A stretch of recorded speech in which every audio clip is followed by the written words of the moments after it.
Hello, hello, hello. Welcome back to J Daddy's Garage. It is Monday, April 1st. No fools here. 2024. Hope everybody had a good weekend, had a good holiday celebration. And if nothing else, if you don't celebrate, I hope you had a good weekend and a good week as well. So I'm glad you're here. I think we're going to have a good chat tonight. I know that there's a lot going on, and there's a lot of positive things that are happening with the stuff going on in the garage, and a lot of you are getting more and more involved, and I appreciate it so much, and just want to say thanks. Yep.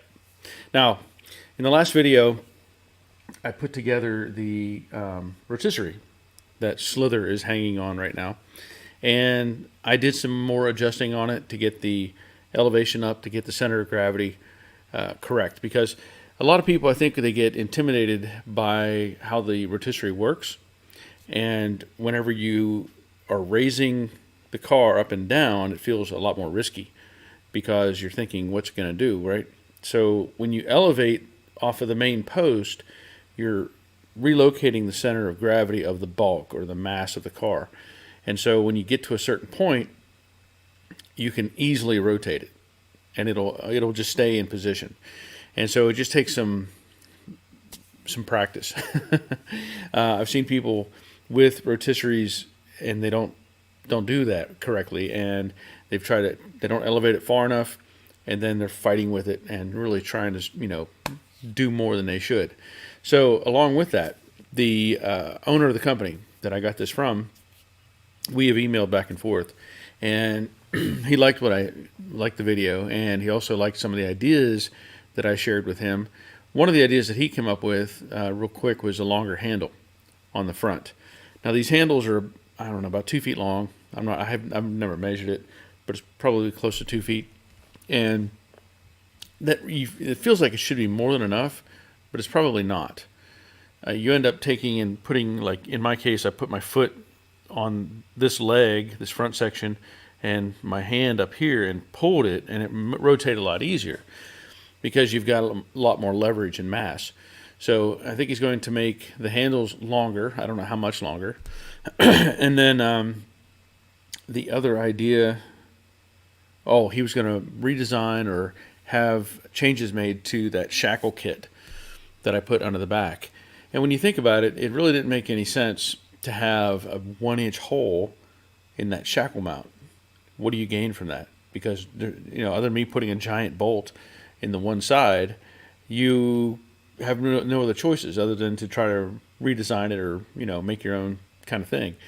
So I think he's planning on resizing that hole and making it smaller, so you can use like a regular bolt, but you still have the problem of what fills the sleeve that goes through the frame rail, because on a Mustang it's a little over 1 inch, and if you put the bushings in, then the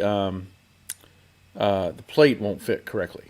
It would be pushed out a lot.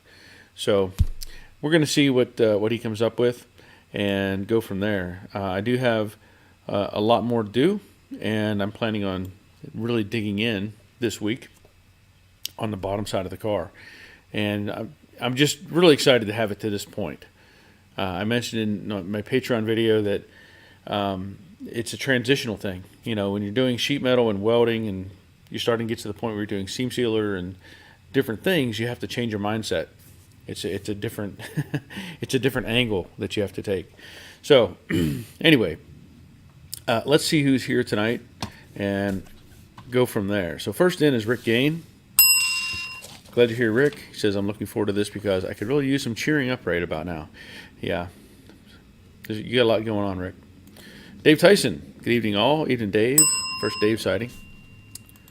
Terry Keithley, evening, Barry and everyone. April Fool's Day, and Robert is becoming a Buckeye. Please hit thumbs up and like button. Yes. Rick Stevenson. Hello, everyone. Hello, Rick. Time for some coffee. Glad you're here, Rick. Robert is checking in front of Craftsman. Evening, all. I'm here. Well, for the most part. That's a good thing. I know you have a lot going on right now as well. I'm not going to go into any of that, but I'm hoping things are coming along or doing better. Nandu, good evening, Barry and everyone. Hope you all had a great Easter. Thank you, Nandu. Likewise. Rusty's Restoration. Hello, all. I'm Barry from Southern Indiana. The rotisserie video is really interesting. It will make life so much easier doing bottom paint. You know what? You are absolutely correct. I never really thought about it that much. I know we had a rotisserie at the old body shop, and there's probably some pictures on the old Facebook page, or my Facebook page, of a 56 Chevy that we had on the rotisserie. We had some other stuff on there. We had a 66 Dodge Charger on there. We had a variety of things, and it was very handy. But here in my home shop, I really didn't think about it a whole lot. My mindset was, if I'm going to work on the underside of the car, I'll put it on the lift and just be upside down, straining my neck and arms and everything else. But the rotisserie is going to make it a lot easier. You can just rotate it up, get a look at it, and take care of the stuff that needs addressed. So yeah, it's going to make it a whole lot better. Let me look at this camera. It's kind of angled weird. Yeah, there we go. Bob Shoemaker, good evening. Hoping to dodge some golf balls and tennis ball size hailstorms tonight. Ooh. Yeah, you don't want to be out there playing with that. Stay inside. Hindsight 6-7, Roger. Greetings from next door. Glad you're here, Raj. Mike Wencho. Mike from Cleveland, Ohio. Hi, Mike. Glad you're here. Jerry is checking in. Howdy, Barry. Howdy, y'all. Enjoy the video of your camping trip. Hope you have a great stream. Thank you, Jerry. Yes. I did post a camping video on the Joe Daddy's Workshop. Sorry. Joe Daddy's Workshop page. That was our first excursion, and it went pretty well. I will say that. I had a few minor hiccups learning about the RV and trying to figure out what does what and why this does that and all these different things. But it went pretty well. Dawn's Manufacturer. Hello from Sunny PDX. About to tear into Betsy's 302 again. Oh, no. Oh, Dawn. What does that mean? Are you still chasing that sound? Is that what you're doing? That just doesn't sound fun. Shannon Vaughn says, hi, everyone. Hi, Shannon. Troy Justit. Hey, all. Sorry I missed last week. It was our wedding anniversary. That's no excuse. And I was contractually obligated to spend the night with my wife. Okay. All right. Faith Followers Customs, Eating Berry and all from East Alabama. Like and subscribe. Yes, very much. Thank you. Ed Cucciarella. Hello from Southern California, where gas is over $5 a gallon, and fast food workers now get $20 per hour starting pay. I wish I could say Happy April Fool's Day. Thank you, Ed. You're correct. Yes, that is, let's just, we all know. Nick is checking in. Hello, Nick. Glad you're here. Okay. As I was making the arrangements for getting this on the rotisserie and everything, I was going through pieces and parts and rearranging things, and it never fails. You're looking for something, you're moving things around, and you're organizing as you go, and I'm finding tools I didn't know I had before, which is good. The other week I was doing a brake job on a friend's car, and my compressor, my caliper compressor tool, the generic one, the very cheap one you get, the threads are bound up, and it was really fighting with me. So I ended up getting out the vice grips, which is fine, compressing the pistons. And so I'm thinking to myself, I need to go get one of these kits. They sell them at Harbor Freight or whatever, and they have different ones. So Harbor Freight sells a small version with a few plates and the turning device that lets you turn the piston in if you have the ones that uncoil or unwind. So I've been thinking about that for a while, and I'm moving stuff around, and I'm like, what is this box? Open up the box. Oh, look, it's the Harbor Freight kit. So how many of us have ever done that before? I've done it with everything from wrenches to one of the things I did was T-square. How many of you have more than one of these now? Because you couldn't find the first one. Yeah, I have two of these. How do you lose this is the bigger question. How do you misplace this to where you have to get another one? And I think that's a common thing anymore. We sit here and I know when I do stuff, I won't always say that I put the tools exactly where they were. I may have a pile of stuff going on, and when I get to the point where, let's say I'm going to do the rotisserie or do something big, I will try to go through and rearrange everything that I can to make room for what I have to do. And it's like, why do you do this? Now, here's the thing, too. It's easy to get lazy in your shop. We all know that. When I worked at Delta, it was a daily thing to put your tools away, right? Sweep the floor, organize, have everything ready to go for the next person coming in. And when you're the next person coming in, you don't care. You're like, I'll get it tomorrow, right? But when you have it as a job type of situation where it's something that there's more people involved, that makes it a bit easier to manage that sort of thing. But as it is, I'm pretty lazy for my turnover. My second shift guy doesn't do any good. So anyway, just let me know if you think about any tools that you get or you buy multiples of because you can't find. Dawn, Betsy gets a Boss 302 windage tray and baffled pan. We'll be checking the rear main as well. Okay, here's a question for you, Dawn. I had a friend of mine contact me recently because he bought some aftermarket valve covers for a 302. And they came with baffles that you could attach to the inside. And it came with it almost looked like a threaded hose connection.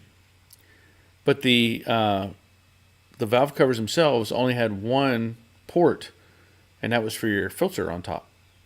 And he was asking me, is it important to put these baffles in? And I tried to explain to him the baffles help the oil flow or help keep it from getting all over the place. It kind of directs the oil somewhat.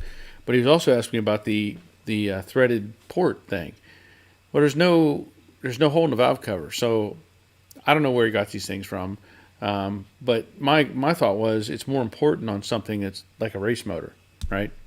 I know whenever we were racing on the dirt track, you would try to do things to help oil flow back to the oil pan so that you had the pump pick it up and push it back forward or back up into the engine, right?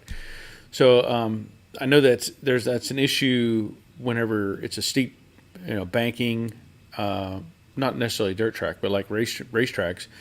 So the car's in a bank, and the momentum or the inertia is carrying fluids away from the crankshaft or the pump, and so they have to allow for that. They have to kind of make sure that the oil stays in there, and that's why they use larger capacity oil pans and stuff. And that's one thing we did on the stock car. We put in, actually took very rudimentary, took an oil pan and I cut it and I added a strip of metal, welded it all the way around so that I had a band, and it extended the oil pan, allowed for more oil in it. I also took the, when I was building that engine, the friend that was helping me told me to chamfer all of the oil passages or anywhere that there was oil flow, like in Lifter Valley and that sort of thing. Take it and deburr everything, make it radius so that whenever the oil is trying to get back to the pan, it has less restriction and it'll flow back faster. So I know that there's windage trays and all that sort of thing is involved with that, but I wasn't real sure on the baffling in the valve covers, if it's really necessary or not. So any insight would be helpful. Dave Tyson, 10 millimeter socket, yes. What is it with those things? What is it with a 10 millimeter socket that it just disappears? I don't get it. I know it's probably the most common socket for any foreign car, or bolt size for any foreign car. Troy just said, I can relate to the shop organization. I try to keep my garage clean, but it doesn't always happen. Yeah, and it's, the challenge, of course, like in my case, I have this car. I've got the Studebaker in here. I've got the other Mach 1 in the back. And then I have pieces and parts and accessories and tools and all that sort of thing. And some of it I know is not necessary. It's just here. And I've disposed of a lot of stuff over the years that just was neat to have, but it didn't help me. And sometimes I have to back up and reset myself and go, do I need this? So it takes a lot of effort to keep yourself focused. Dave Condell, good evening. Was running late, got tied up putting my Model A engine into the Stingray. Good for you. I hope you use the unsynchronized 4-speed or 3-speed as well, because you need that. That would be perfect. That's the perfect approach to a Stingray. Okay. I was also reviewing some of the information that I've shared with the build on this car. And I know there's been a lot of debate, and there's been a lot of questions that people have asked about, like the seam or the roof where it meets the quarter panel and all that sort of thing. And somebody had said there's a product that Eastwood sells, that it's like a lead product that doesn't have lead in it. It's some sort of a mixture that you heat up and melt, then you're able to put it back in there. So I wanted to ask if anybody has used that stuff and what you think about it, because I'm debating on whether I want to go that route or not. Obviously, I have never worked with lead, and I don't want to work with lead.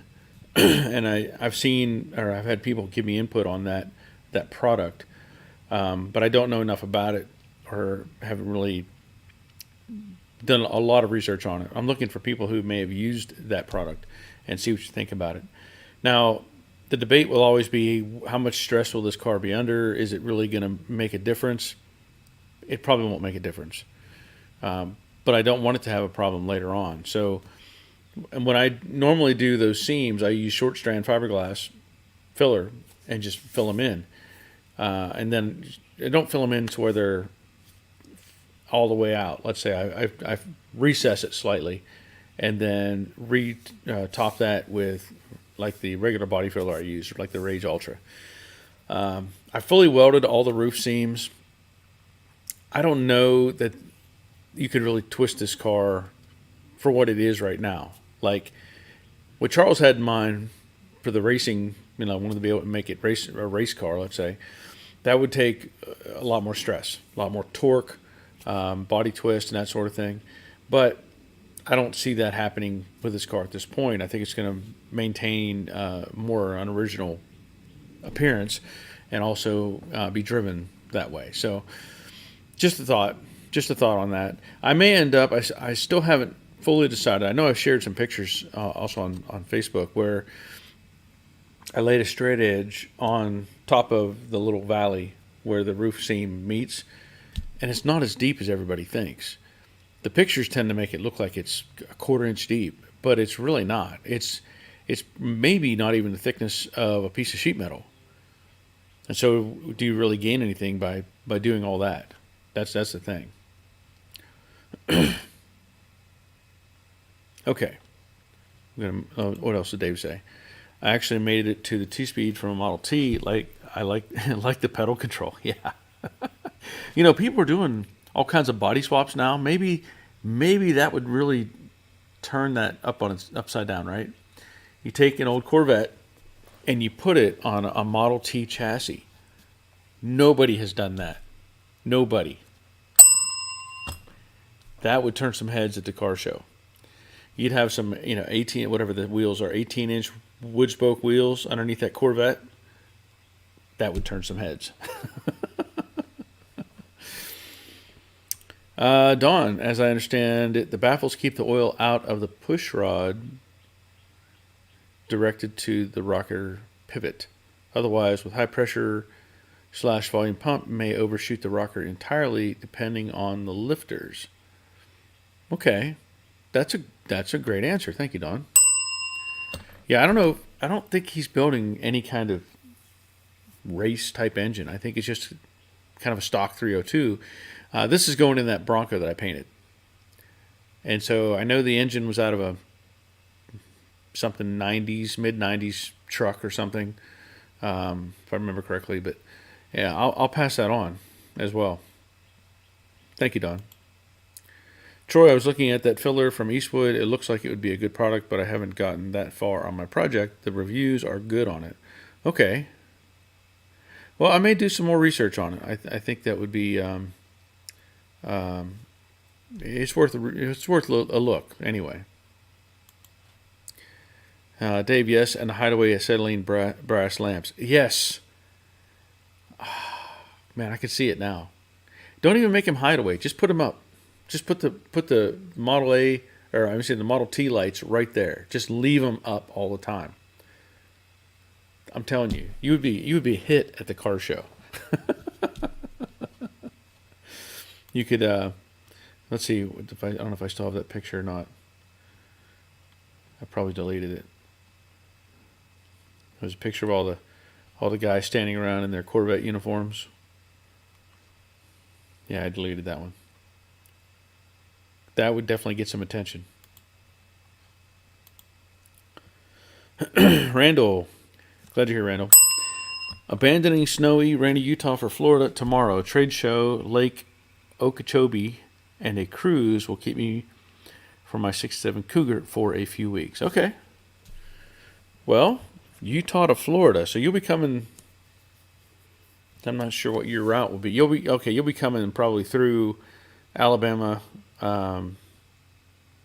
Yeah, I'm not sure exactly how you're headed there, but yeah, you'll probably go through Alabama. You won't be coming through Georgia, I would guess.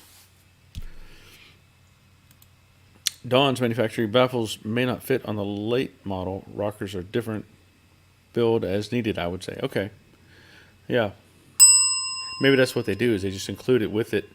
If you want them or you need them, you could put them on. So, good point. Brandon Reisinger, glad you're here. Hey Barry, I stripped a panel a few weeks ago and it's developed very small pin-sized spots of surface rust. When is too much rust to mechanically remove versus when you need to chemically address? Thanks. That's a good question. You stripped a panel and it's developed very small pin-sized spots of surface rust. Okay, without knowing the complete status, is it an original panel? Is it a new panel? It's hard to give you a straight answer on that. What's the plans for it? Normally, like I don't run into that situation very often here. Like these panels, that's bare metal. All that's bare metal, and there's not any sign of rust on this. There's normally what I would do is, I don't know how you stripped it either, but what I try to do is I prep the panel. In this case, let's just say you took 80 grit on a DA and you went over that panel again, make sure it was all clean, and then degrease it, whatever, make sure it's all spotless, and then put epoxy on it, and that's should take care of any issues. Now, when you start getting bigger areas, you have to see what's going on with it. Is there something in the metal? Is it a deeper corrosion that you can't get out with a sandpaper? And, sometimes you have to go to that point of using a chemical treatment. Now, I've said it before. I've shown it before. I used a product. I don't think they make it anymore, to be honest. I can't find it. It's 3X. I believe it's 3X chemistry. And basically you could brush that on, rinse it off with water, and all the rest was gone. And then it's ready to be primed. So there may be some value in doing something along those lines as well. But normally if you use, like I've used navel jelly and stuff like that to help clean out deeper rust pits. And once that's all cleaned out and treated, then again put some primer on it. So I don't know if that answers your question completely, but that's kind of how I approach those things. Good question. Steve Reed. Hello, Joe Daddy and everyone. Hello, Steve. Glad you're here. Shannon Vaughn. I'm going with lead on the seams. I'm sure it will be a learning experience. I'm sure it will be. And I'm not sure that I want to have that experience. It's one of those things where it feels like if you only do it one time, is it worth it even doing? But I get it. It's something you want to make sure it's smooth and taken care of and all those sort of things. I will probably do some more research on that. I may even contact Eastwood and say, hey, I'd like to do a demonstration on this. Maybe they'll send me something. Doesn't hurt to ask. And yeah, maybe they'll be on board with that, because people are asking and they want to know. And maybe if they see it in, me using or something, it might help them with that. So I may have to make contact with them. Dawn, actually 90s era 5-liter rocker has a tab over the push rod oil hole, so the no baffle required, except only baffle might be to keep oil out of the PCV valve. Yeah. Well, like I was saying, he had sent me these pictures of this, and I could probably pull it up. Maybe we can see it. I don't understand. It shows you. Yeah. So like, these are the valve covers, and there's no holes in them. Like, there's other than the oil filter or oil screen, on top, there's no other holes in it. And so this thing also came with, I guess it was just a little baffle and this fitting. And I think that fitting might be for the PCV. I think. So maybe that baffle is just for the PCV. Because when he showed me this, I didn't see that. I didn't realize how small that was. So maybe that's what they're saying, is if you want to put in the PCV, drill a hole, mount that fitting. See if I can get this thing back into focus. It's confused.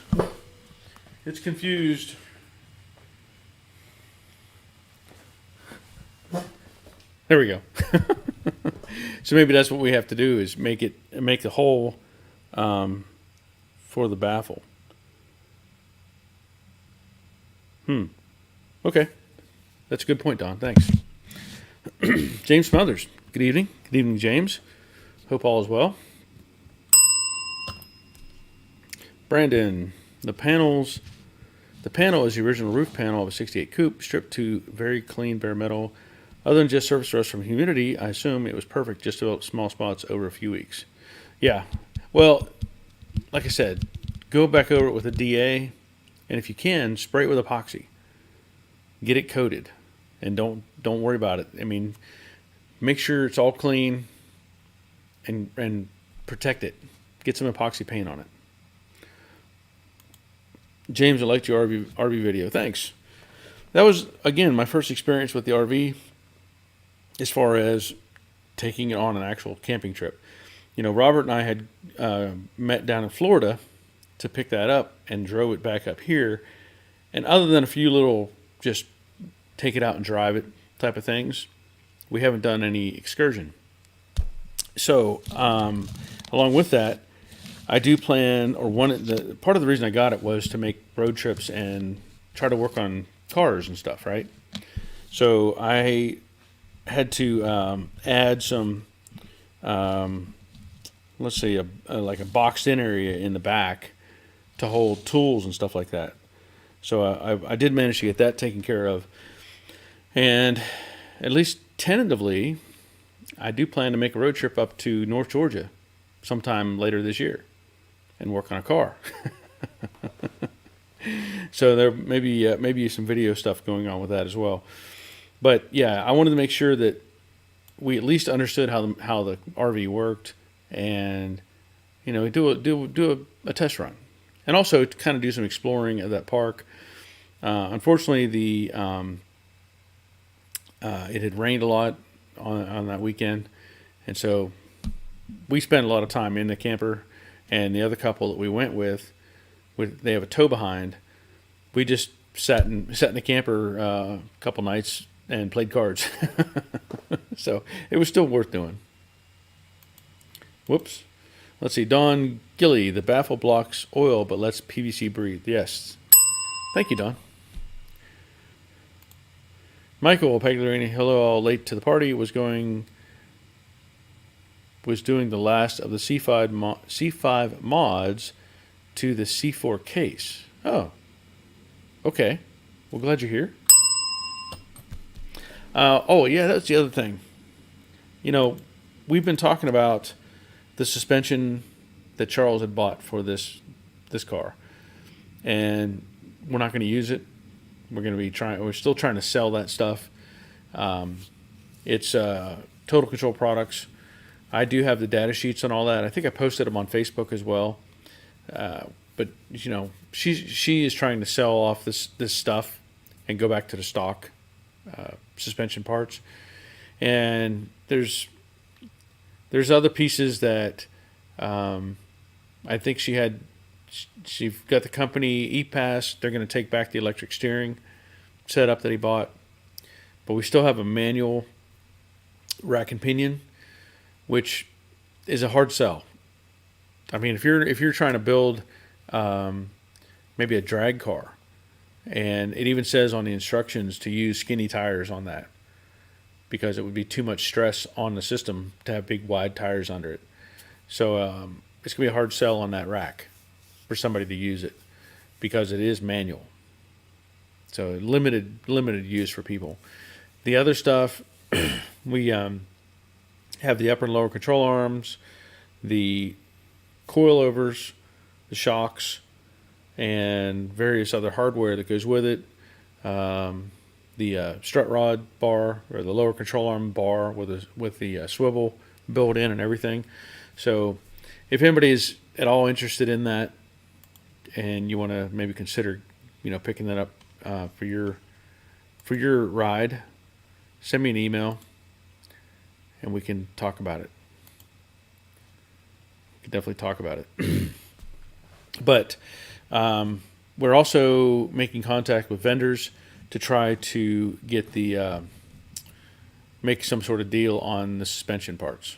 If we can, give them a shout out and just try to see what we can do. But it's going back to the stock setup underneath, and that's going to have to come sooner than later, because once I get the underside done, the plan at this point is to finish the whole underside of the car, seam seal, prime, paint, all that stuff. And then also I'll probably do the engine bay all at the same time, or within that same series, so that when it's ready to go on the suspension, it's going to stay there. That's the way I look at it. I think that's the approach I need to take on it. So there's obviously a lot more to do to get to that point, but it is coming. Simone is checking in. Hi, Barry and chat. Hope all are well. Glad you're here, Simone. James, so on Slither, how far into the build will you be? Just painted roller or all of trim except drivetrain and interior? My plan is to make the painted roller. That's where I'm at right now. I don't want to... I mean, you could bolt on bumpers, stuff like that, but I don't want to set any glass. I don't want to set any of the exterior trim. I don't want to put windshield in. All that stuff is a lot to deal with. I'd rather make it a roller, painted roller, and then hand it back off. And I think that's where I have to go. I mean, there's because I have so many other obligations. I didn't want to paint the car necessarily to begin with, but I definitely don't want to put all that time into putting the interior in, putting the glass in, when I have more opportunity to build more sheet metal work or do more sheet metal work. So that's where I'm at with that. Anthony Carver, hi from Joplin, Missouri. Love his shirt. It is a 66, isn't it? Yes. Yeah, it's a 66 Ford. A friend of mine gave me the shirt a few years back, and I like it. I like it. Let me see what we have. Hold on just a second.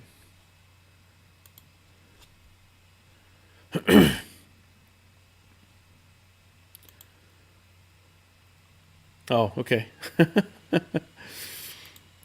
So Dawn sent me a picture, and I'll pull that up here in just a second. And while I'm doing that, I just want to show this car one more time. I'm so happy to have that car. I can't tell you enough. I mean, I'm just so happy to have that car. I'm so looking forward to getting the quarters taken care of on that as well. I have those Dynacorn quarters that I want to address. So, yeah. Let me show you this. Here's what Don's working on. He says he is painting the horsies. So he's redoing the badging. That'll work. That's a good thing to do. You can listen while you do this.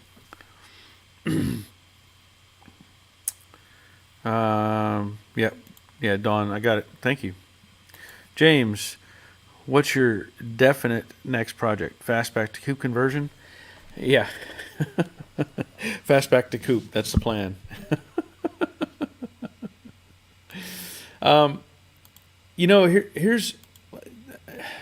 Here's a struggle I have with this right now. Not the fastback to coupe conversion, obviously.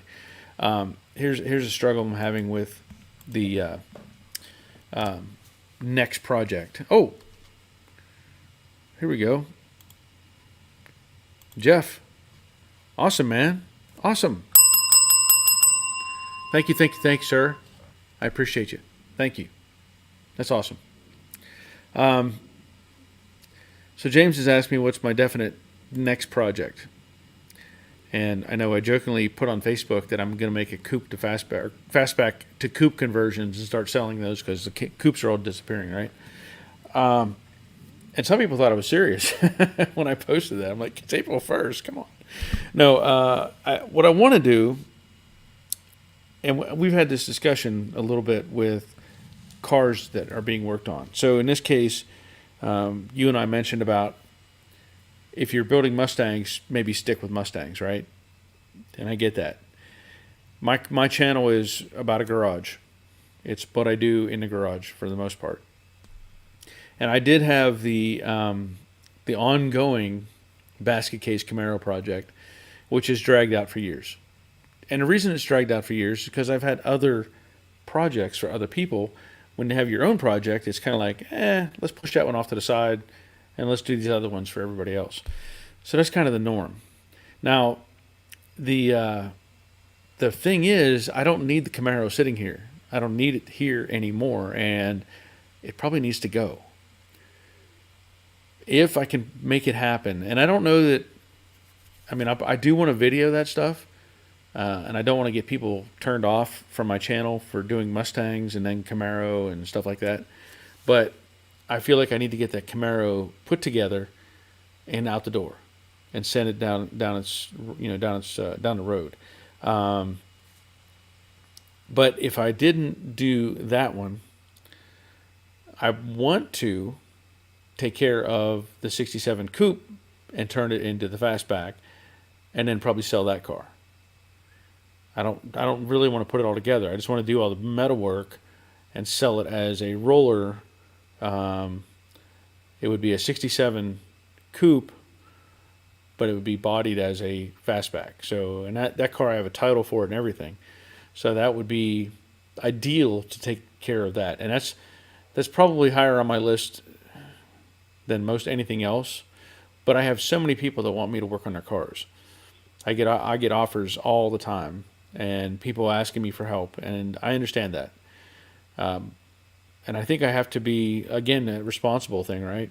I need to take care of some of the stuff that's piling up around here and get it out of my way.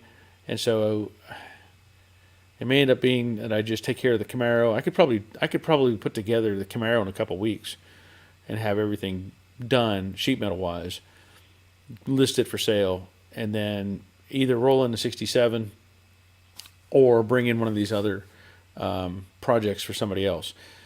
And that's all. It's all a challenge to manage that. If I had my own shop, if I had a big building, it would be full. But I'd have to have so many people working under me, and it would take away from what I really like to do, which is the metal work and all that sort of thing. So, good question though, and I don't know if that was a great answer, but that's the answer I have.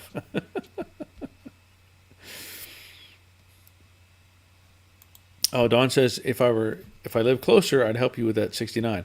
I would like that, Dawn. I really would. But you can stay in the camper for a while if you want. Put you up in that. Richard, good evening, Barry. You started without me tonight. Well, you're late, sir. You're late. Shannon Vaughn, I need 2 front strut rods, front and rear springs. I haven't decided if I will use Dynacorn upper and lower control arms yet. Got any suggestions? Depends on what you're doing. Like, are you trying to make it original, or are you trying to make it just, drivable? I don't know what the goal is. Because, like, as an example, I put on Jade, I had new aftermarket suspension parts that I bought from Mustangs Unlimited. Other vendors sell those kits. They sell them through Kentucky Mustang. They sell them through CJ Pony. I'm sure NPD has their own, all that stuff, but I have not used, if you're saying Dynacorn upper and lower control arms yet. I don't even know. I guess they make them. I haven't. You would know, obviously, but I don't know anything about them as far as the comparison. But if they're the same as everything else, we just have the Dynacorn name on them and they're painted the right way, which is always a question, because some people like them painted like they were at the factory. Some people just paint them black and be happy with it. So, 2 front strut rods, front and rear springs. So that's another thing, is coming up with the springs. And I don't have a good answer on that. I think Robert has an answer on, or at least he had mentioned leaf springs before. So, yeah. So Shannon, also you're saying original. Okay. Well, I've heard, and I don't know for sure. I could probably send you an email or something. I have a list that is from Kentucky Mustang that is supposed to be more of the original looking pieces for the 69. But yeah, I don't know enough about the Dynacorn pieces to know how they compare. So that's unfortunately my answer at this point. Rick Stevenson, the basket case Camaro has been around longer than Jade. Yeah, I know. Thanks. It has. I guess it has, hasn't it? Well, has it? I'd have to go back and check my records, because I can't say for sure. Because I know I had the other Camaro. I had the black Camaro that I did prior to Jade. But I also had the basket case at the same time as that black Camaro, because I was trying to use it as a reference before I sold it. You may be right. You're probably right. The Dutchman's Wood Shack. I have a 66 Mustang convertible. Okay. Oh, and he has a question. My problem has been replacing starters. It's a 302. I installed 3 starters that don't last very long. After 7 years, it's getting old. Well, I guess the question would be, where are you getting your starters from? That's the first question. 2, what's failing? What is failing on the starter? Starters typically, well, at least all the old stuff was pretty bulletproof, as long as they were installed correctly. So, a little more information, maybe we can get you an answer on that. Jerry says, "Wait, I can pawn. Can I pawn Robert off to the camper for some, me time? Sure. Yeah, you can send him. That would be fine. I'll put him to work." Richard, I've always used Moog upper and lower control arms. I know the Scott Drake pieces are junk. Yes. I wouldn't buy much of anything with Scott Drake's name on it anymore, to be honest. I know that it's just like I mentioned before, Goodmark Industries. The company that started Goodmark, or the guy that started Goodmark, had a pretty high demand or a pretty high, how do I want to put it? He had pretty high standards for what he wanted to build for Goodmark, and so he ended up doing that. Had Goodmark developing, getting bigger, and then he needed more money to continue growing, and then he needed more people, all that sort of thing, and it ended up that he brought in, created a board of directors, and blah blah blah. And they basically booted him out of the company because he was still trying to do the high standard, high quality stuff. And they were like, wait a minute, we can just put your name on any box. It's kind of like, remember the movie Tommy Boy? Remember Tommy Boy? There was a scene in there talking about Callahan brakes, or whatever it was, Callahan parts. And the guy told him, he says, it doesn't matter what's in the box as long as your name is on the outside of the box. That was the big push in that movie. They were making point of that. And that's basically what happened to Goodmark. They said, we don't really care about the quality. We just want your name on these boxes so that people buy them. And so that's what they did. They just went to the generic copycat panels and just stuck them in a Goodmark box. Now, I don't know if they've ever changed back and tried to do quality stuff again, but that's what they were doing. So that's why Mark, who started Goodmark, he left, he got voted out of the business, and that's where AMD came from. So he created Auto Metal Direct. So thankfully, that's where that came from. Unfortunately, AMD only does GM and Dodge and some limited Ford stuff. So I've tried to talk them into making Mustang panels, but they won't. They said there's too much competition. I get that. Jerry says, woot. Yeah, okay. Dutchman says, thanks. Yeah. Well, like I said, let us know exactly what's happening, because it's odd for, starter. I know whenever I bought a starter from Pep Boys that I had on the stock car and had a lifetime warranty on it. And I kept that box forever. Even after I had sold the car, I still had the engine though, but that starter never failed. It had a lifetime warranty, and it was probably the best starter I've ever put on a car. It just held up. Now you could also go with a mini starter. So I don't know if you've looked at those or not. I think they make the mini starter as well, so you might want to consider that too. Anthony Carver, a tree fell on my 68 trunk and roof is why I'm doing the coupe to fastback. Okay. Well, I get it. The 67 that I have, it's got rust issues all over the place, and it's been butchered. The shop that worked on it, I think, and I hate to think of it this way, but it's almost like they handed it to the lowest experienced guy and said, here, see if you can get these pieces to fit. And that's what he did. And it's terrible. It's really, really terrible. So it's going to end up being reworked and made into a fastback. Shannon, I would just paint the upper and lowers to appear like the originals. Yeah.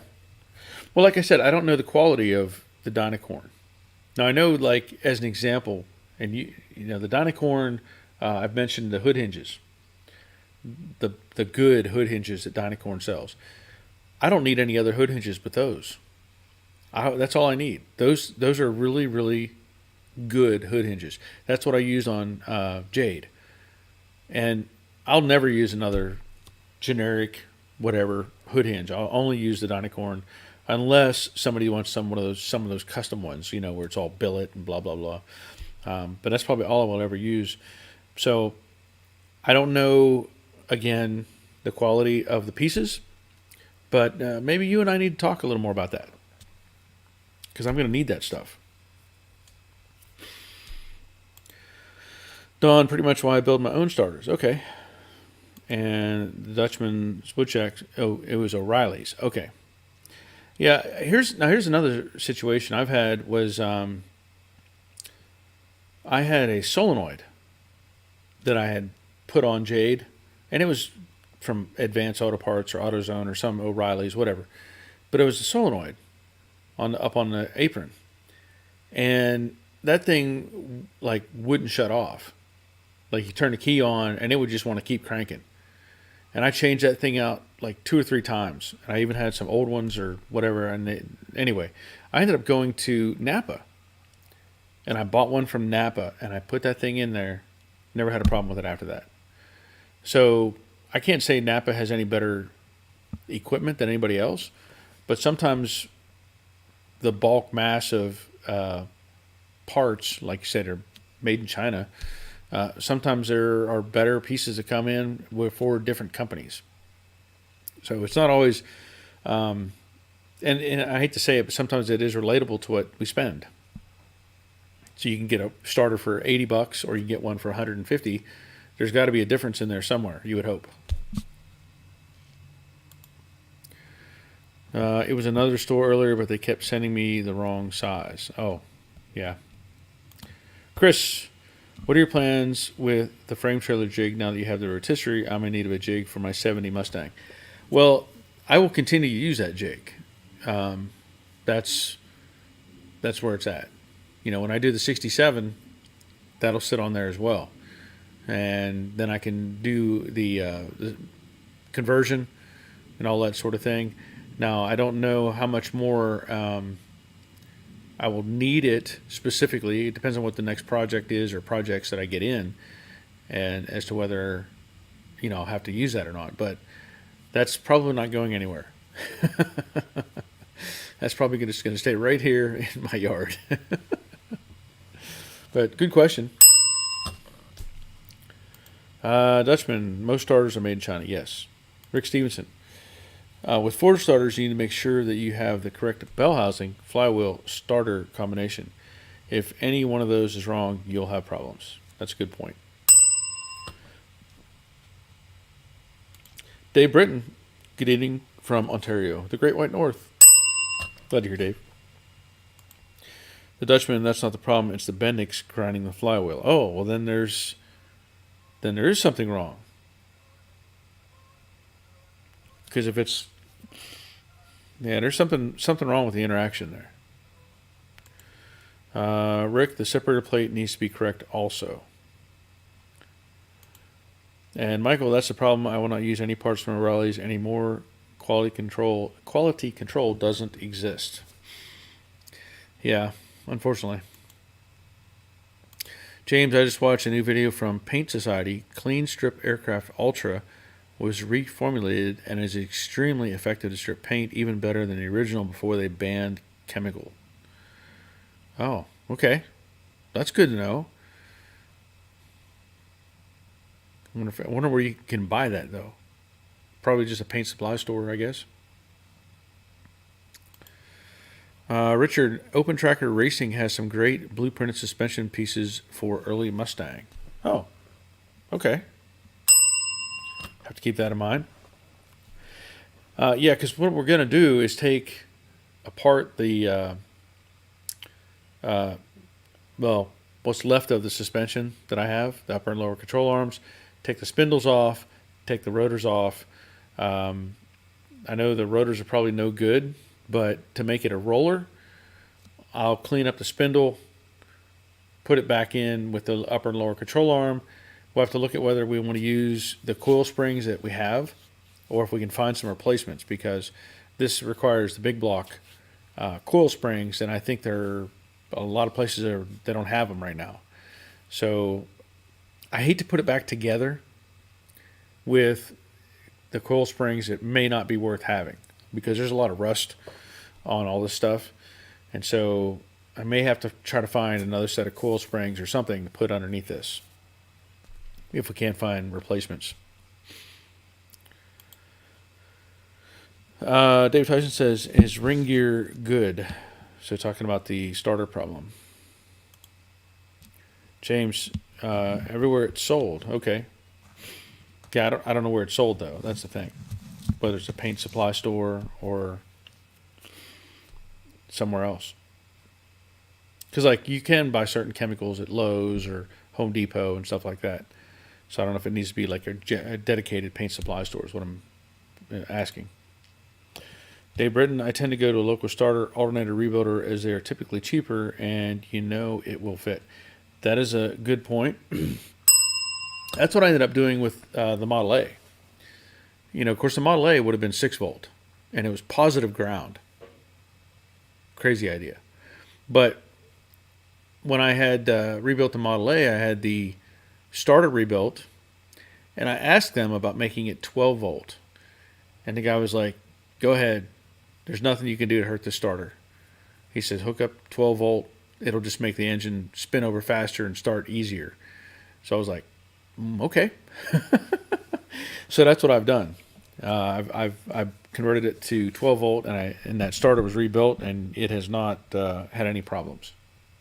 But it was rebuilt at a shop that's all they do is alternators and starters and stuff like that.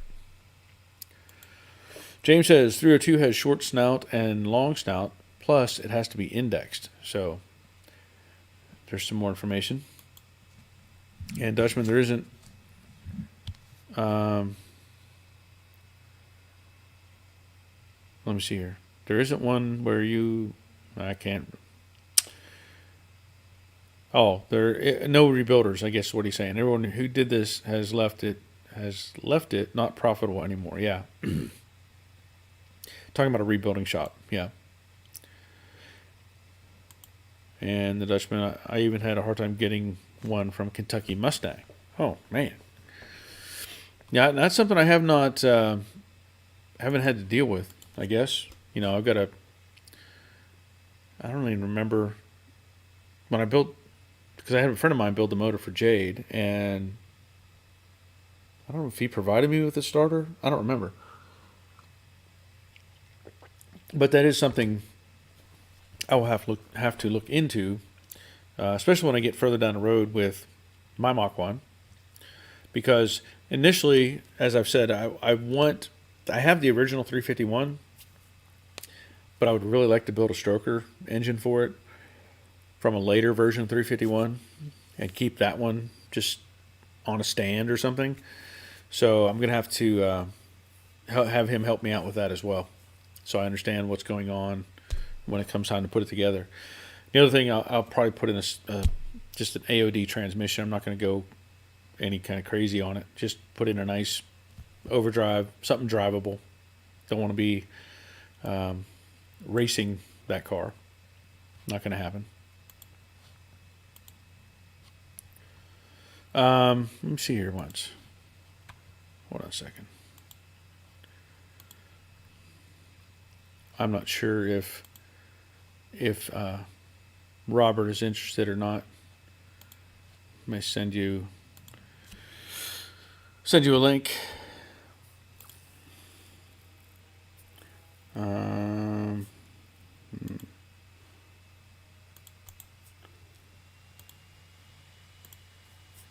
Yeah.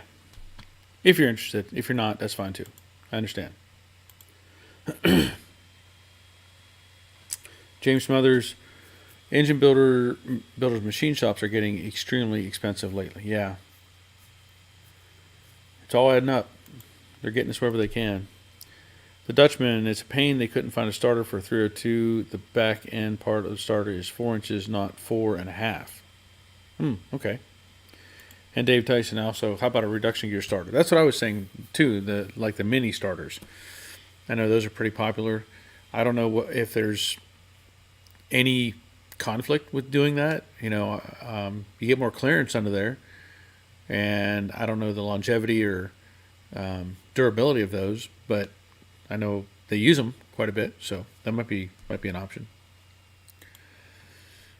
Dutchman, I'm going to get an electric motor in it. Maybe that will solve my problems. Yeah. Yeah, I'm sure it will. Then you don't have to worry about it going anywhere.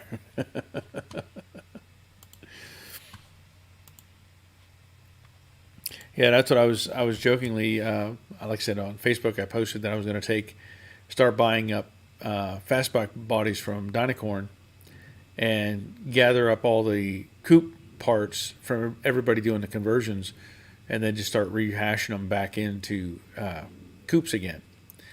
And then I commented that I may even convert them to electric.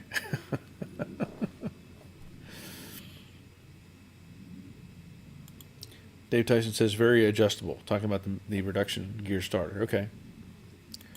Dutchman says thanks. And James, being a transmission repair guy, I've seen flex plate installed backward binding starters. So there you go. That could be a possibility as well. Nandu, Barry, the battery power Jackie tested. How much do you think it weighs? That's a good question. That is a good question. I don't have anything out here to scale it with, but it's got to be 5 or 6 pounds. It's got to be. Let me grab that in just a second and see if I have anything that's a comparison weight wise. Like,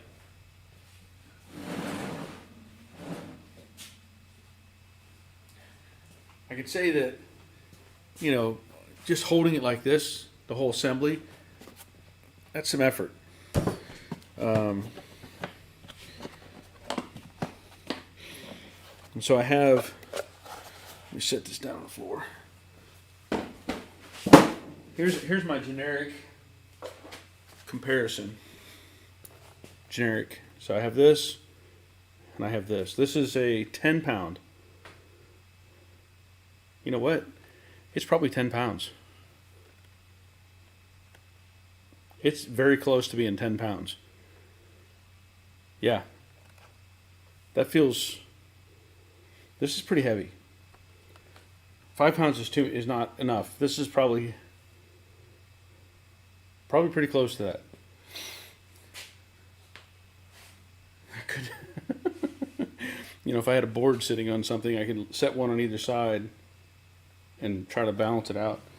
But yeah, it's probably closer to 10 pounds. And then, this little tool comes in the kit. That's probably a couple pounds by itself. So, yeah, I would say it's probably closer to 10 pounds. Dutchman says, haha, and thanks for the info, everyone. You got to run. Have a great week. Catch up with you next time. All right, glad you're here. Okay, Robert is going to join us. Oh, wait a minute. Let's see.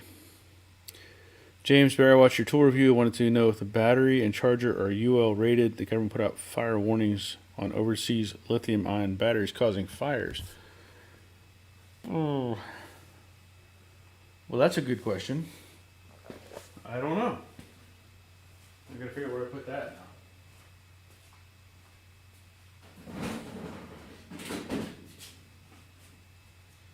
I guess that rating would be on the box, though, wouldn't it? Or on the battery, I assume. Hold on.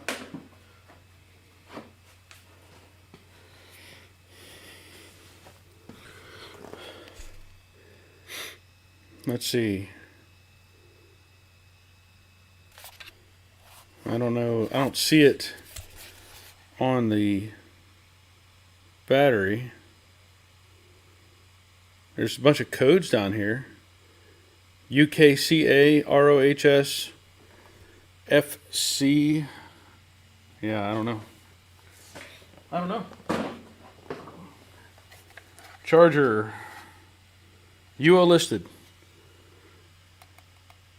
It does say the charger is UL listed. So,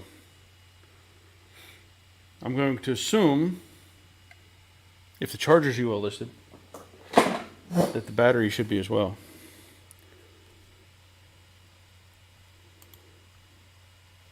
I do. Thanks about thinking about getting one and to have one traveling. Okay.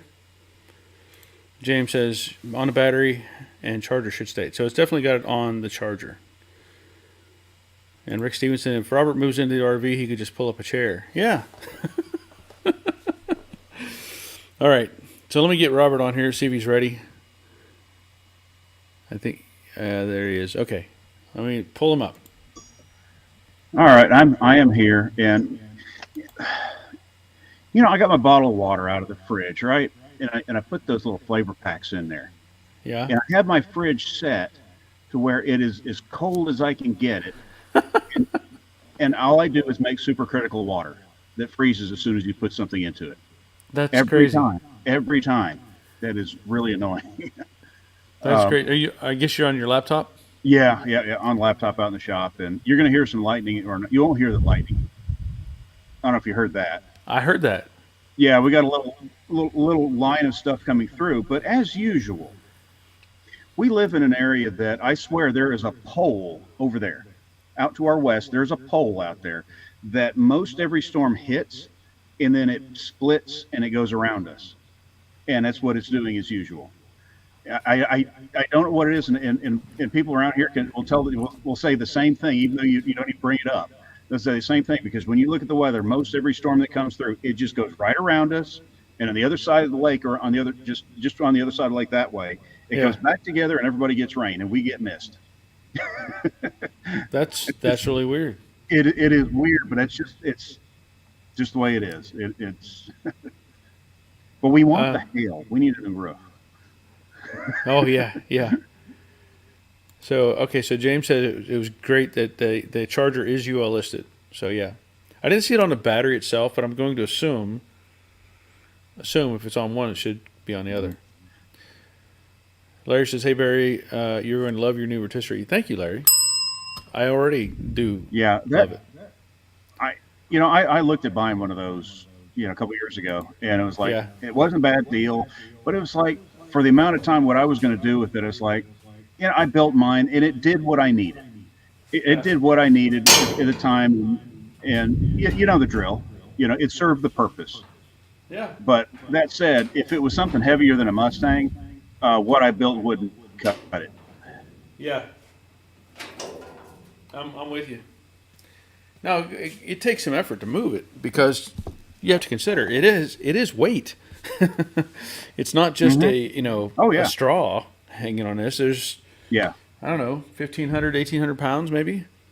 I'm guessing. Yeah, and I got mine to the point where it's just one finger but I had it on ball bearing, those really good ball bearings. Hubs. It just made it so easy. Yeah. Yeah. But I didn't make my lock really good, so it would just want to move all the time. Yeah. So that's the thing. I was just going to say, if you don't have something to stop it, then you could be chasing it as you're trying to do work to it. So, although I would like it to be able to turn easier, the reality is, how often are you sitting there? You're not going to spin this thing around for fun. You get it in a position, lock it down, do your job. So I will say, when I was spinning it really fast, it was good for getting all the loose stuff out of the car. Well, I could see that. Between the panels and everything. Yeah. It was good for that. But past that, it was just kind of just neat that it went that fast. Well, you also may notice this is not on the lift or close to the lift right now. I rolled it forward because I wanted it to be seen, right? Yeah. And it went over the plate on the floor with no problem. Did you get? You got all the wheels over? All the wheels over. Little one in the little one went. It flexed enough with the bars. Yeah. It flexed enough that it let it come right over, and then the big wheels just went right over it. So. And those are pretty good sized wheels too. They're probably, I think they're on the big cast. Yeah, I think they're 8-inch. So it rolled right up here. Yeah, those are bigger casters than I thought it would have come with. Yeah. Well, and it has those outriggers too. Mm-hmm. I'm not putting those on. You would have to really mess up to need those outriggers. Now I could see if you were having, I don't know, if you had an uneven floor or something and you wanted to add those to take the risk away from it, pushing over on a wheel or something, or the caster turning, but I don't need those. So No, and I'm even thinking like a big full size car or something. The outriggers would be nice, but I don't see a need for it because once you get it balanced, it's not going anywhere. right. It's really not. Even well, let's say put a big van on it. Well, Let's just say you could get a van on it. But even at that, once you're balanced out, it's not really an issue. yeah, I think it's more of a just, hey, it's this extra safety thing that comes with right. it, and just in case. Well, and some And people probably want that. uh-huh, They want to feel more secure with their $50,000 car hanging on it. and you'll have the people that won't spend the time to get it nice and balanced either. Yeah. So you have to design for those people as well. Yes, So that I is get true. that. Oh, it is raining a few drops though, Oh, that's good. a couple drops. Jerry said, "LOL. I thought I heard you mention Robert. I looked out in the living room and he wasn't there." Oh, Dave Tyson says, "Cut the pole down." I can't find it. It's invisible. Oh, I can't find it. It's just yeah, it's out there. It moves. You know, it's I think it moves. It warps from place to place, and yeah, I don't know. It's just one. Yeah. Anthony Carver, that used to happen in Joplin a lot. Storm would break up and go around us. Mhm. And he's also commenting on the rotisserie being idiot proof. Yes. Yeah, Yeah, that and we were being cautious with that, being and gentle. it's like I admitted on mine. You know, when I built mine, I flat told people it's like this is an idea to do it. This is what I did, but if you don't feel comfortable doing that, buy one. Yeah. There's a reason they sell that. Yeah. It's actually raining pretty good. Uh-oh. Maybe the pole Raining moved. really hard. Maybe the pole moved. Yeah. Well, we were going to get hit by all the red stuff went, and we're just getting a little bit of it. Well, hey, that's better than nothing. Oh yeah. Oh yeah. Yep. And I do have, since Roger had all his trouble with his well, I have all my stuff made up so I can pull my pump out of the well. Yeah. So I'll set the camera up and let it film. We'll just see what happens. Did you make your other video yet on that deck lid? No, I've got to do some. It's going to be interesting. It's going to be an interesting one. Let's just put it that way. Well, I showed that to my wife, a little video clip. I was like, I mean, I had to laugh because Oh, yeah. it's just like the whole, and I'm not going to Yeah. spoil it for anybody, but the whole process is just Yeah. kind of like, Well, they just they just stripped out. yeah, I didn't realize that they were that bad, and then when it got the weight on there, yeah, yeah. Ooh, yeah, that was a good one. yeah. There was a couple good ones earlier. Rick Stevenson, same reason that they have to tell people to not drink the contents of the batteries. Yeah. Some Yeah, of that's the kind warning of- signs you see on things, you're just so that tells me whatever that warning sign is, somebody tried that at some point in time. Oh yeah, or like don't drink your antifreeze, or Mhm. stuff like that. Yeah, it amazes me. Shannon says, I thought you'd have to pull the rotisserie across the bar with your truck. I'm telling you, I was surprised. I took it. I mean, I just got onto it and just pushed it, and it boop, boop, went right over it. So I'm very happy with that. Oh, I think I Oh, lost you you. froze there for a second, Robert. You might be getting Yeah. There he storm is. problems. Well, we have to remember that. Okay, if it's working, we have to remember that part of my internet cable going to the house, I hit it with the lawnmower a while back, and I soldered it back together. and it's on a pole, wrapped in a plastic bag right now because I need to dig a trench and bury a line. Okay. Yeah, right now you're frozen solid. I'm gonna pull you down because you're not moving. I don't know what's going on. So we'll see if we can get you back here in just a second. You're max headroom right now. Bob Shoemaker, lucky here so far, kind of like Robert Storm split around our area. hitting Stillwater, Oklahoma, but missing us. Okay. I don't know if I gave you a bell before, Bob. Make sure you get one. Jerry checking in from the Money Pit. Good evening to all from Middle Tennessee. Better late than not at all. Glad to hear, Jerry. You know, I have to say the rotisserie video is probably right now my most popular video. So I don't know why that is. I don't know if there's people who are have more interest in those rotisseries, but I'm pretty happy that at least it's getting some views. Jerry is saying I'm using all of Robert's bandwidth. that very well may be, because I think I'll try to add him, but yeah, he's frozen. He's not moving much. Dave Britton, we are supposed to get a snowstorm on Wednesday. Oh, well, you can have it. You can have all of that, Dave. I don't want any of that. Yeah.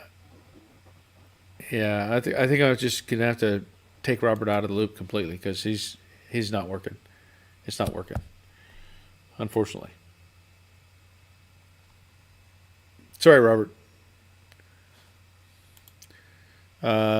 Jerry says, yeah, the storm is really starting to pick up. Yeah. And Shannon says his internet was attached to that pole. Yeah. Yeah, so like I was saying, we're going to try, I still have to find somebody that may be interested in buying those suspension parts from this project that we're not using. And I got to get that other stuff on order. Because once I get everything taken care of on the underside, and I may even work the inside as well. I don't know yet. I mean, I can do some of it on the inside, but I guess I could get in there and paint, but I don't know if there's any advantage to doing that versus actually having it just sitting, and being able to go inside it through the sides and just spray it. So we'll have to figure that out when we get to that point. James, it's doing very well because it's in a general category that all car guys will find it. Videos like that will drive traffic to your channel. I hope so. In fact, I wanted to mention this. I did a video on a re-edit of one of my old videos, or actually two of my old videos, from the light blue Mustang. I did I actually did another edit of the cowl video, and I did a re-edit of the frame rail repair. And I took I posted one with some extra material on Patreon, and I got to looking at it, and I'm like, you know what? I didn't realize it, that those old videos that I made had a lot of views, which was great. It really was. But they had no ads. And part of that reason is the old videos that I was making when I first started really doing some videos on like the light blue Mustang. I was only making videos that were like 5 minutes long, or 6 or 7 minutes long. And the reason I was doing that was I was trying to get people just give them something to look at, right? Well, YouTube has parameters. Like you can't, it used to be the video had to be 10 minutes long to get ads on it to help you make revenue. But with those short videos, it didn't help me at all. It may have gotten all those views, but it didn't help me at all. So what I've done is I re-edited that video. The original videos that were on YouTube are now private, so those won't get viewed anymore. And I'm also going to put that re-edited one back on YouTube probably Wednesday, and that'll go under different playlists as well. So it'll be under the light blue Mustang, it'll be under repair videos and flashback videos. So hopefully that gets some people looking at that stuff again. But I've heard good and bad with YouTube. Like they'd say, hey, if you have an old video, just delete it because you're not getting anywhere, and you could post it again and kind of like leapfrog it back in. So there's so much stuff you have to do to try to keep things moving.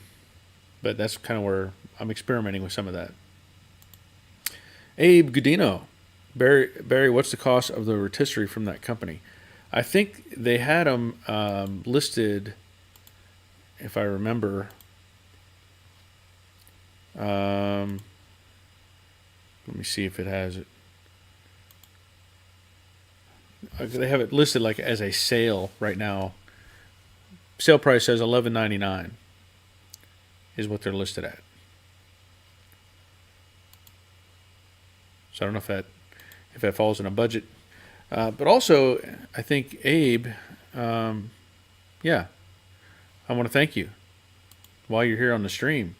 So there's your bell for being here, and there's another bell for signing up on Patreon.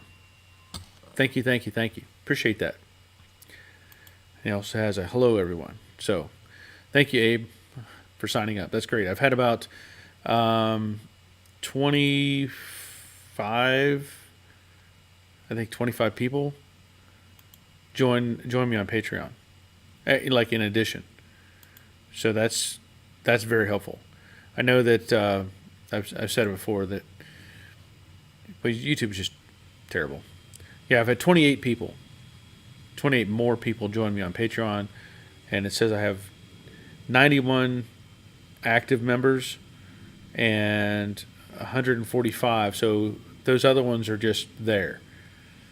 And they're what they call free members, which just means they have like joined the channel, but they don't get anything. There's no benefits. They can't watch videos. They're just kind of there. So hopefully they decide to join as well. Terry Keithley, is the manual rack the same as used on street rods? That's a good question. I know this one is specific to be bolted up on a Mustang, as in it takes the place of the belly bar, and so it fits in that location. And there's other brackets and stuff you have to add to it to make it all work, but it's specific to the Mustang, so I don't know how well it would adapt to something else. So good question though. Larry Bibby, under the dash wiring is so much easier on a rotisserie. Hey, that's not a bad idea either.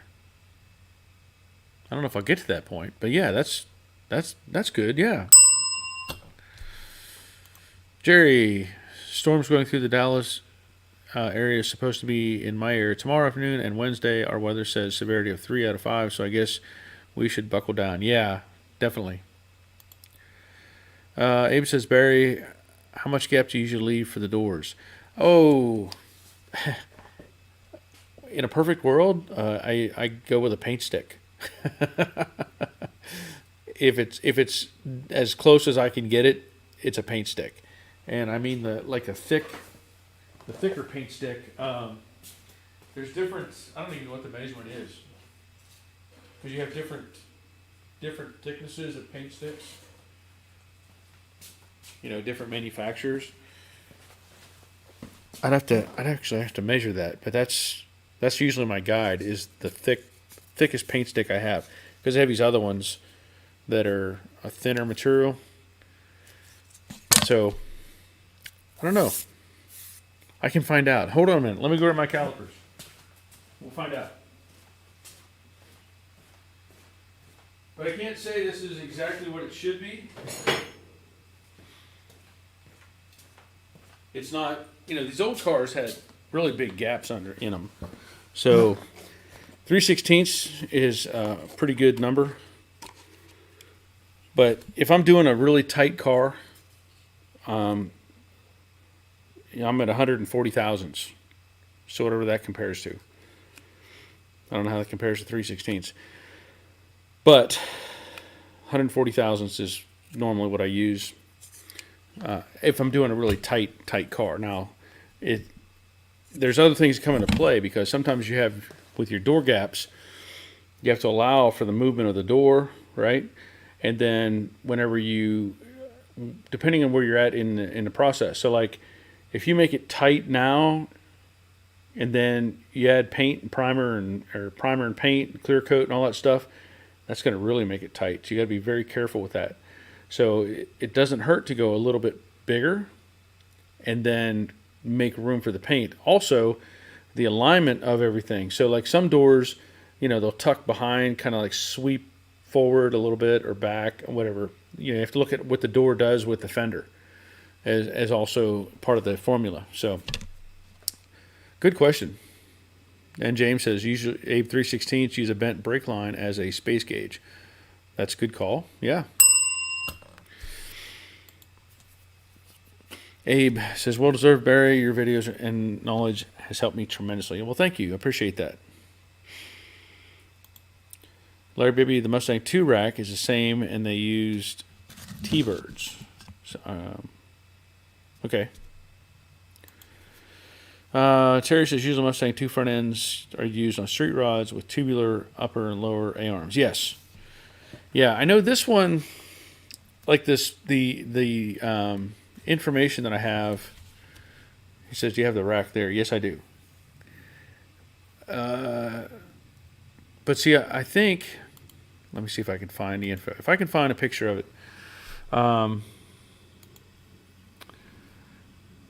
It's Total Control Products.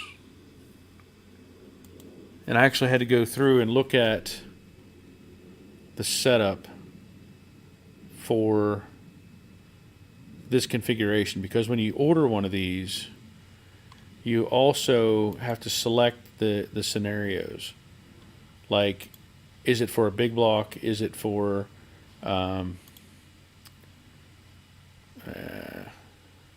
no, that's not what I want. Let me see if I can find it.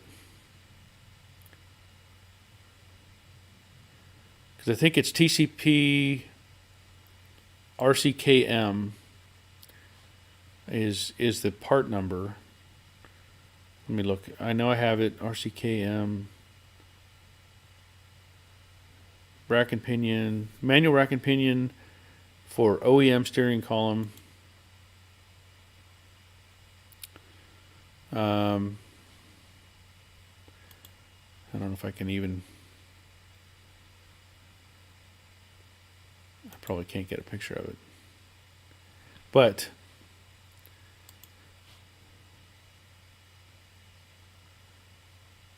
I do have the rack.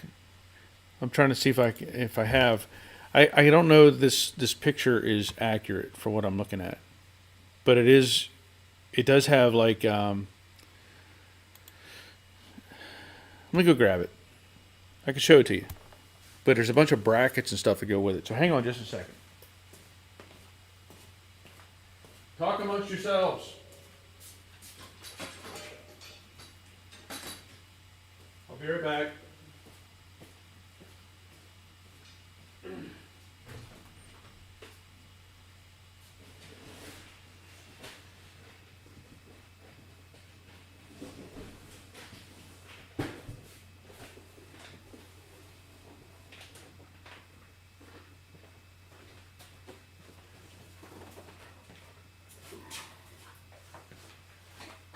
Okay.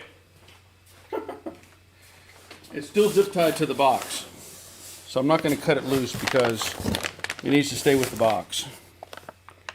But yeah, this is the same one that's in the pictures on the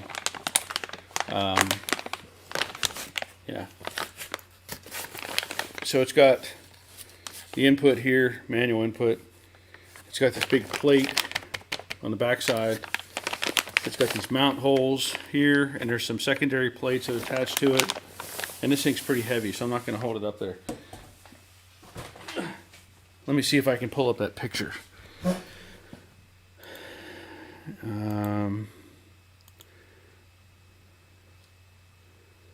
Yeah.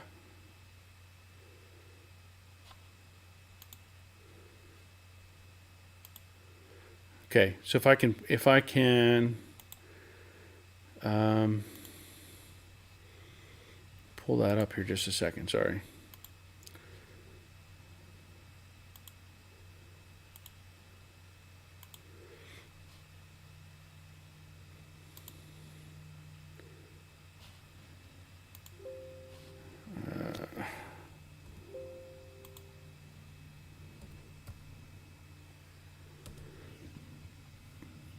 I gotta remember what I saved it as.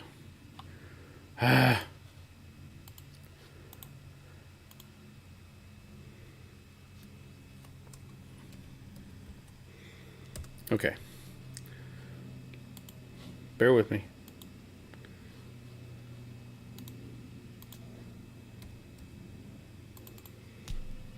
Okay. So here's a picture. Now this picture is showing this with all the pieces, but I don't believe it doesn't come with tie rods. What we have is the main rack assembly, and you can see the input shaft, and then all these other brackets that are attached to it. Again, that's where it mounts to the belly bar on the 69.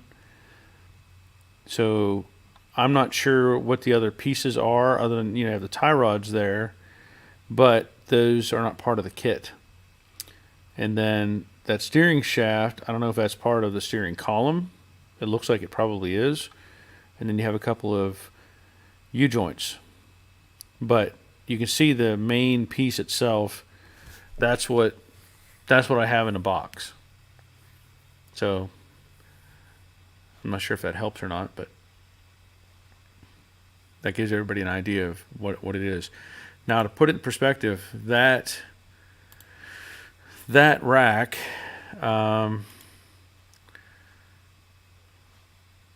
that's all those pieces are for setting it up on an OEM steering column. That's what those pieces are. Okay.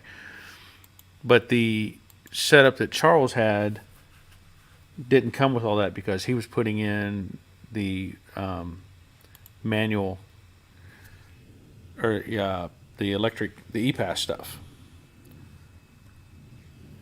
So just for that particular rack, let me see if I can narrow it down, because when you start doing selections on it, you have to put inputs like, is it for a Boss car, 429, 68, 69 except Boss 302. So I'm going to pick that, and then you can pick the engine as a 429. That adds $100 to the cost of it. And then eccentric eliminators.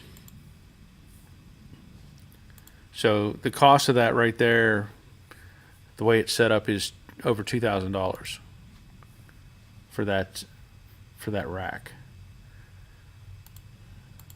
So just not counting the steering, not counting, I guess, the other steering components. So it's going to be, I'm sure it will fit in other things, but that's it's pretty difficult to say what else it would fit in. James says, I've actually gone to car shows and measured prime examples for correct dimensions. Yeah, that's a good call, as long as I let you get to the car. Richard Vogel, great answer regarding door gaps. Thanks, Barry. Yes. Rick says, Barry, if I win the big lottery tonight, I'm going to want you to build my dream Mustang. I would make it worth your while. Okay. We can do that. I would definitely jump on that. Shannon Vaughn, we are working Barry pretty hard tonight. Yeah. Keep me moving.